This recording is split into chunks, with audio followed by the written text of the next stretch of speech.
Hallelujah! সবাইকে জয় যিশু। ঈশ্বরের গৌরব তো সবাইকে নিশ্চয়ই ভালো রেখেছে। তো আমরা যে নতুন বছরে যে আজকের আশীর্বাদের প্রার্থনাতে জুড়তে পেরেছি, খুব সুন্দর প্রভু ধন্যবাদ করি। তো আমি সেই প্রার্থনাতে যাব। তো সবাই সর্বদাই আমরা প্রভুর কাছে নত হব, মনকে স্থির করব। তো আমরা প্রভুর কাছে প্রার্থনা যাব। সর্বশক্তিমান ঈশ্বর পিতা, তোমার মহানামে ধন্যবাদ করি পিতা। স্বর্গপিতার সিংহাসন পিতের বাদে তোমার চরণের প্রভু গো, যে আসতে পেরেছি প্রভু, তোর মহানামে ধন্যবাদ করি পিতা। আজকের এই দিনটা দেখার জন্য তোমাকে অসংখ্য ধন্যবাদ করি পিতা। তোর মহানামে প্রশংসা করি পিতা। পিতাকে সর্বদাই যে সকল সন্তানরা ইউটিউবের মধ্যে, ফেসবুকের মধ্যে যারা রোজ রুটিন অনুসারে যারা আসছে পিতাগো, তাদেরকে তুমি মহামো আশীর্বাদ করো পিতাগো। তাদেরকে তুমি দীর্ঘ আয়ুতে তুমি আশীর্বাদে পরিণত করো প্রভু।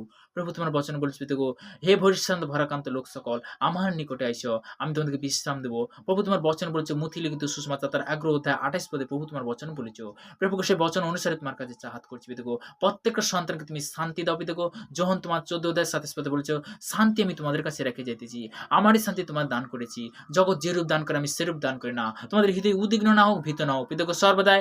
আর বচন দ্বারা তুমি বলে গেছো পিতাগো 2 তিমথিয় 1 এর সাথে প্রভু তোমার বচনে বলেছো, কেননা আমি তোমাদেরকে ভীরুতার আত্মা দেননি, শক্তি প্রেম ও সুবুদ্ধির আত্মা দিয়েছো পিতাগো। সেই সুবুদ্ধির আত্মা পিতাগো বিরাজমান করো যিশুর মধ্যে, প্রত্যেকটা সন্তানের ক্ষেত্রে যিশুর মধ্যে, নতুন কি পুরানো পিতাগো, তাদেরকে তুমি আশীর্বাদে পরিণত করো প্রভু।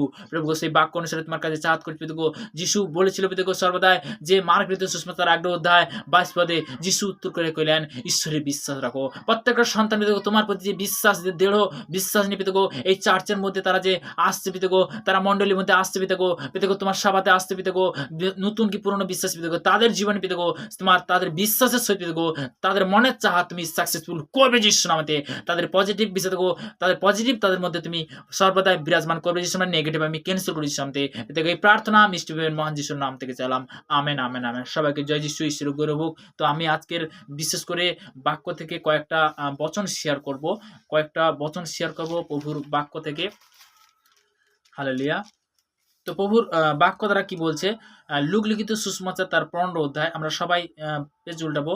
লুক লিখিত সুসমাচার তার 15 অধ্যায়, বিশেষ করে বাক্যতে যাব 5 পদে। আর তাহারা পাইলে সে আনন্দ পূর্ব কাঁধে তুলিয়া লেয়। হালেলুয়া! এখানে প্রভুর বচন বলছে কি, আর তাহা পাইলে সে আনন্দ পূর্বক কাঁধে তুলিয়া লেয়।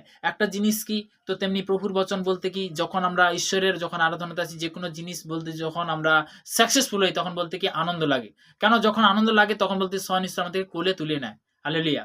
তো তেমনি বলতে কি ঈশ্বরের গৌরব হোক।